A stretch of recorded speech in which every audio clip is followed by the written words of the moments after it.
A tree doesn't fall in a single moment. Long before the crack of its trunk, long before it meets the earth, there were signs, small creaks, rotting roots, leaves that no longer reached for the sun. Life is the same. The end doesn't arrive suddenly. We simply choose not to see it until it's too late. We live in a world where everything changes, yet many of us cling desperately to the idea that something, anything, can stay the same forever.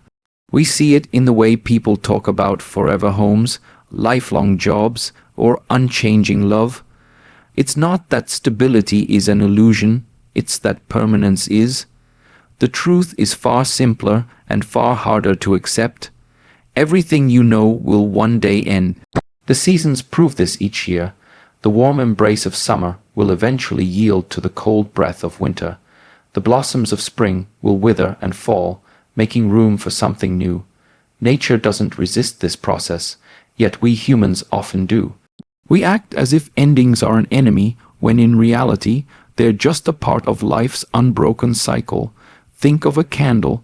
The moment it's lit, it has already begun to disappear. Its wax begins to melt, its shape changes, its light dances for a while, but it is always moving toward its end. And yet, no one would argue that because it will burn out, it should never be lit. We accept the life of a candle for what it is, temporary but beautiful. So why is it harder to accept this truth when it comes to our own lives, relationships, or dreams? The same law applies. Birth marks the start of decline, just as beginnings silently announce their eventual conclusion.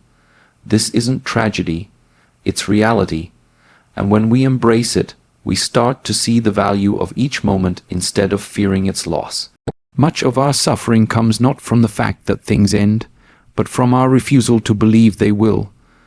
We trick ourselves into thinking that the job we have will last forever, that the people we love will always be with us, that our health will never falter. It's comfortable to believe in these illusions, but comfort doesn't make them true.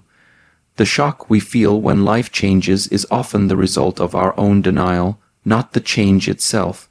It's like walking along a shoreline as the tide comes in, refusing to move your feet, and then acting surprised when the water reaches you. Life has always been moving forward. The tide was always coming. The question isn't whether it will arrive, it's whether you'll be ready when it does.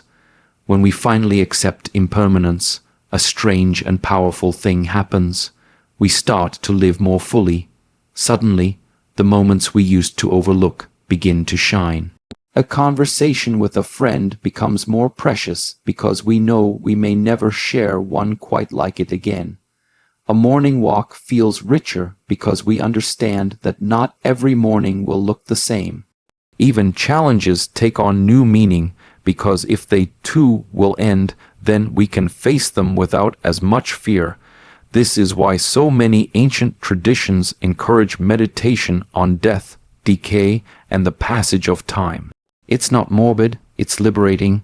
By remembering that nothing lasts, we stop waiting for some perfect future and begin embracing the imperfect, fleeting present. Of course, knowing something will end doesn't always make it easier to say goodbye.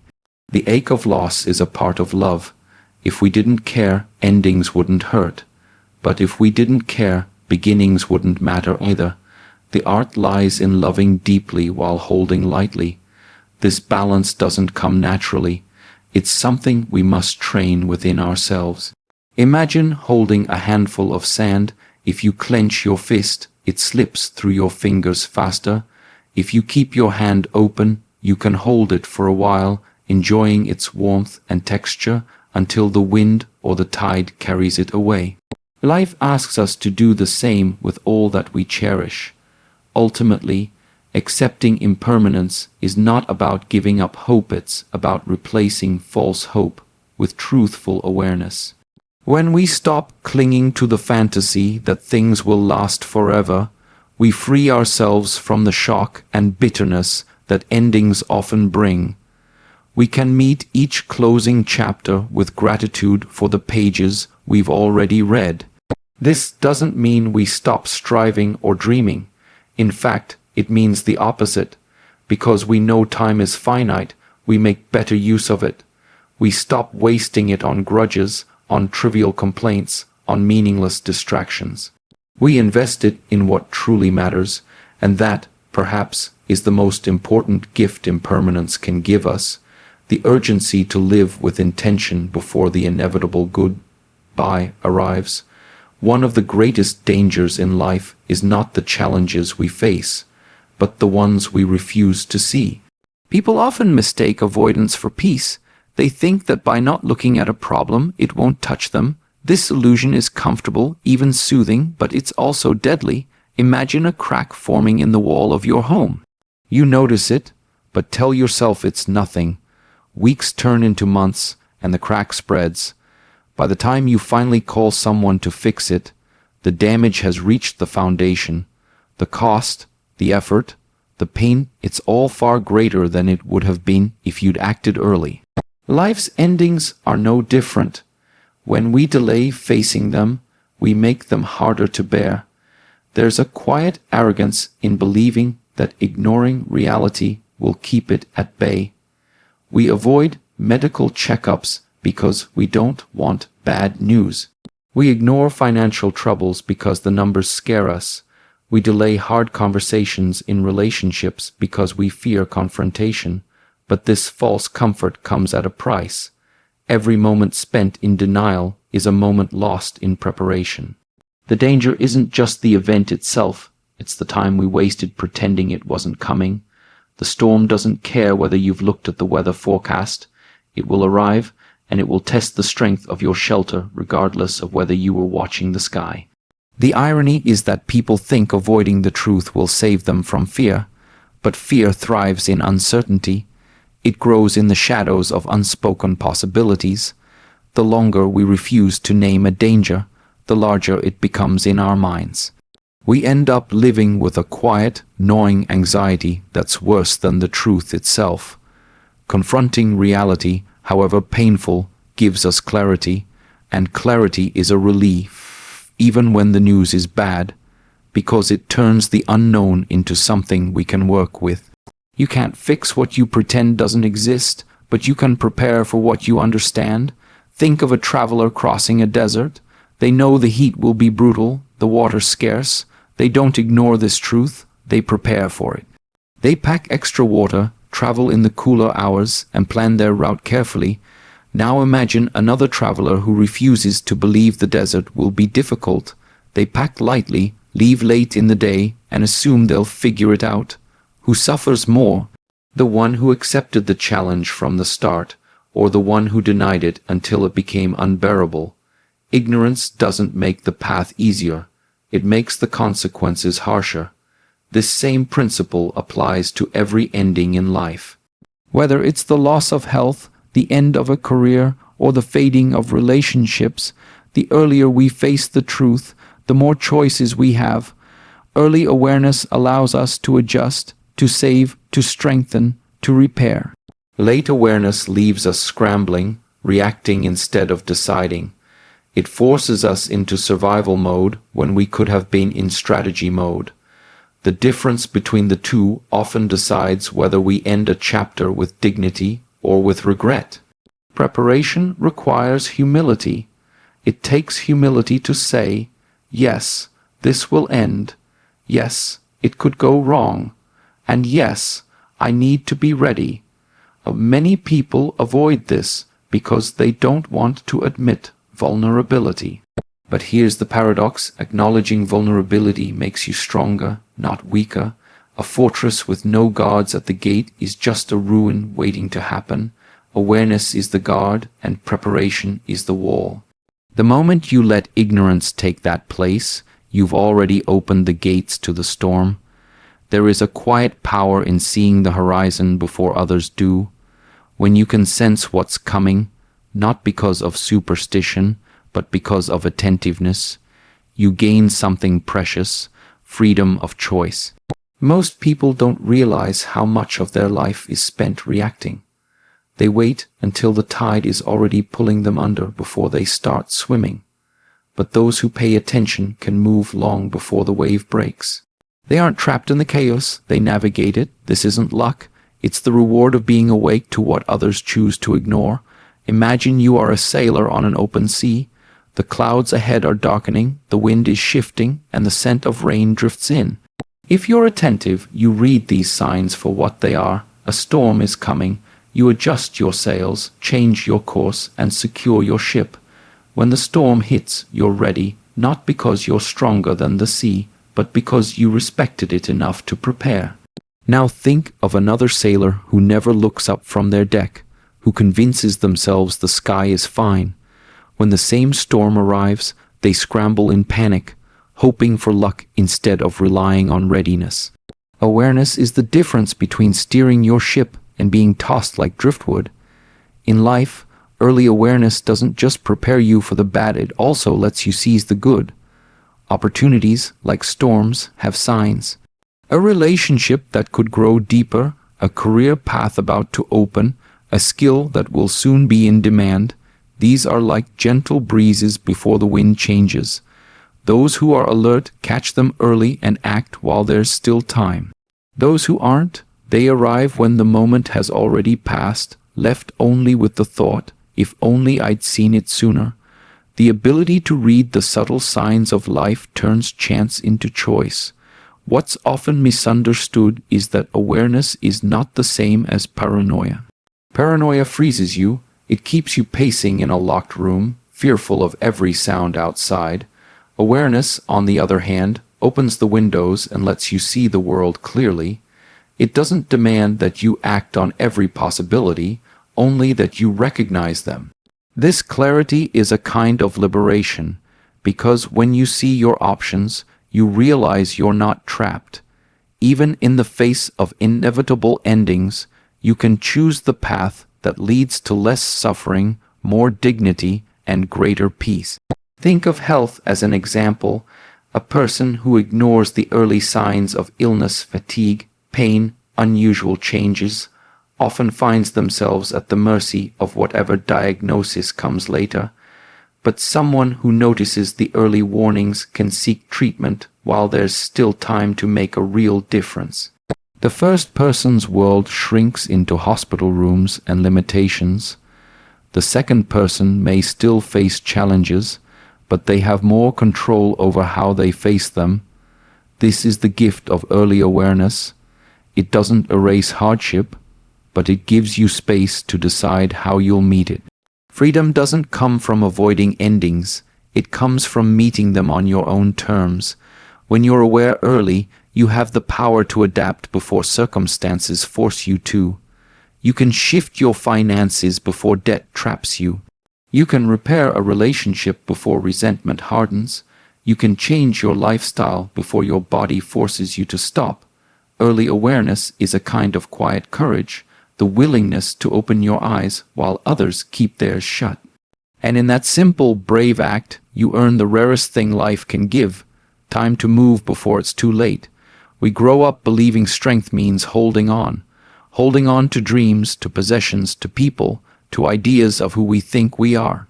And there is truth in that persistence has its place, but what we're rarely taught is that sometimes the greatest strength lies in the opposite, letting go. To release without bitterness, to walk away without resentment, to loosen your grip when the time comes. That is a form of courage many never master. Because letting go feels like losing, we resist it. Yet more often than not, it is the very thing that saves us. Think of a mountain climber clinging to a rope that's fraying above a canyon. Instinct tells them to hold on, but reason tells them the rope will snap. Just beyond their reach is a ledge, a safe place to land, but to get there, they must release the rope. It's terrifying. Every part of the body screams to keep holding because the rope feels familiar, even though it's killing them. This is how we treat certain relationships, careers, habits, and beliefs. We clutch them long after they've begun to harm us, because the thought of letting go feels like stepping into the unknown. But sometimes, the unknown is the only place where we can survive. Letting go is not about carelessness, it's about clarity. It's the recognition that not everything we carry is meant to be carried forever. A soldier doesn't go into battle weighed down with unnecessary gear. A traveler doesn't fill their pack with stones. They choose what to keep based on what will help them move forward. Life works the same way. The more we cling to what's no longer useful, the less energy we have for what truly matters. We can't climb to higher ground while dragging the wreckage of the past behind us. There's also a quiet dignity in release. Anyone can cling out of fear. It takes real inner stability to open your hands and trust that you will still be whole without what you're letting go of. This is why ancient wisdom often compares detachment to a kind of inner freedom. It's not about rejecting the world, it's about refusing to be enslaved by it. When you can let go of a season of life gracefully, you create space for a new one to begin. Just as a tree lets go of its leaves in autumn, not out of despair, but in preparation for spring. The irony is that many fear letting go because they think it will leave them with nothing. But the opposite is true. Holding on to something that's already ending drains you of the energy needed to build what's next. Once you release it, you discover not emptiness, but room. Room for healing, room for new experiences, room for growth. It's like a clenched fist. As long as it stays closed, nothing new can enter. Only when it opens does it have the capacity to receive. True strength isn't measured by how tightly we can grip, but by how gracefully we can release. The person who can walk away from what no longer serves them isn't weaker than the one who clings. They're wiser. They understand that endings are not enemies, they're transitions. And when we can meet those transitions without fear, we step into a kind of unshakable peace. Because once you've learned to let go, there's nothing life can take from you that will break you. The most dangerous illusion is that we have more time. We tell ourselves, I'll do it tomorrow, as if tomorrow is guaranteed. Days blur into weeks, weeks into years, and suddenly the window we thought was wide open has quietly closed. Preparation is not enough, action must follow. And action has its greatest power when taken while there's still time to shape the outcome. Waiting until the end to start building is like planting seeds in the final days of autumn. You may plant them, but winter will come before they can grow. Think about a farmer who only starts plowing the field after dark clouds gather. He may still plant, but the storm will wash away his effort. Now imagine another farmer who wakes early, works the soil when the sun is still shining, and plants before the rain. His harvest will be certain, not because luck was on his side, but because he acted while the ground was still ready. Life is that field, the relationships you want to strengthen, the health you want to protect, the skills you want to master. They can only grow if you start while there's still fertile time left. The mistake many make is assuming they'll be able to rush later. They think, I can fix my health when I'm older. I can save money once I'm making more. I can spend time with my loved ones when I'm less busy. But time is not so generous. You cannot sprint through years of neglect in the final hour and expect the same results as someone who started steadily. Small, consistent effort now will always outweigh desperate action later. Waiting only narrows your options and weakens your ability to shape the outcome. Building, while it still matters, also means investing in what truly lasts. Too often, people pour their energy into distractions, chasing status, collecting possessions, engaging in shallow pursuits, while neglecting the foundations that actually carry them through life. Health, wisdom, relationships, character, these are the structures that stand when everything else falls. But they take time to build, and you cannot build them in the middle of collapse. If you wait until the storm to start, the wind will tear away your tools before you can even begin. There's a quiet confidence that comes from knowing you've already prepared your foundation. The person who has been nurturing their health for years doesn't panic at a medical scare. they've been strengthening their body all along. The person who has been steadily saving doesn't fear sudden expenses. They've been building a safety net. The person who has been present in their relationships doesn't regret lost time. They've been creating memories that will outlast absence. This kind of security can't be bought in an instant. It's the result of starting early and tending carefully. So build now. Build while your hands are steady and your mind is clear. Build while the people you love are still here to see it. Build while your body still has the strength to act. The future doesn't wait for the perfect moment. It arrives whether we're ready or not. And when it does, the only question will be, did you use the time you had to create something worth holding on to? Most people hear the words, "the end is near," and feel only dread.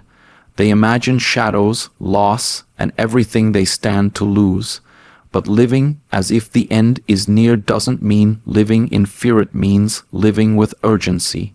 It means understanding that every sunrise is borrowed, every conversation could be the last, and every opportunity has an expiration date. This isn't meant to paralyze you. It's meant to wake you up. The truth is, life is fragile enough that the end is always nearer than we think. The question is whether we'll spend that time afraid or alive. Fear of the end often keeps people from truly living. They build walls, avoid risks, and stay in their comfort zones, thinking it will protect them. But fear doesn't stop endings, it only stops beginnings. If the end is inevitable, then the safest choice is to fill the time before it with meaning. Imagine a candle again. It knows it will burn out, but that doesn't stop it from shining. It burns brightly because that's its purpose.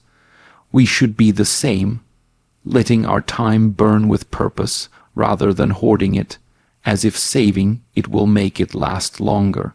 Living as if the end is near means speaking the words you've been holding back.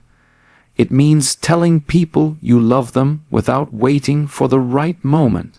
It means starting the project you've been postponing, making the trip you've been dreaming of, or simply paying attention to the world around you instead of moving through it half-asleep. The smallest acts become powerful when you know you may not get another chance to make them. A shared meal, a kind word, a deep breath under an open sky. These are the treasures that fear blinds us to. The key is balance. This mindset isn't about reckless urgency or living like there's no tomorrow in a careless way. It's about living today with the awareness that tomorrow is not promised. It's about holding both urgency and patience in the same hand. You plant seeds for the future while fully tasting the fruit that's in season now. You save for tomorrow without missing today's sunset. You plan your life with care, but you live each day with the openness of someone who knows it could be their last. Ironically, when we live this way, fear begins to fade. We no longer see the end as an enemy, but as a reminder. It keeps us from wasting time on things that don't matter, from holding grudges that serve no purpose, from delaying joy because there will be time later. It reminds us to be kind while we can, to forgive while we can, to try while we can. This awareness transforms the end from a looming shadow into a guiding light. To live as if the end is near without fear is to live awake. It's to greet each day as a gift, to hold each moment with care, and to let go of the illusion that we are guaranteed more than what's in front of us. And when the end does come, whether it's the end of a day, a chapter, or a life, we will not meet it with panic, but with the quiet satisfaction of someone who can say, "I didn't waste the time I had." When we truly understand that everything ends, that ignorance steals our preparation, that awareness gives us freedom, that letting go is strength, that building now matters, and that living without fear makes life richer, something shifts inside us. We stop waiting, we stop drifting, we stop telling ourselves someday, because someday is not on the calendar. The end will come whether we're ready or not. It will arrive in the quiet or in the storm. We won't be able to bargain for more time or turn back the clock, but we can choose how we meet it. We can meet it standing tall, prepared, at peace, because we didn't waste the life we were given. So begin now. Prepare now, leave now, not tomorrow, not when things settle down.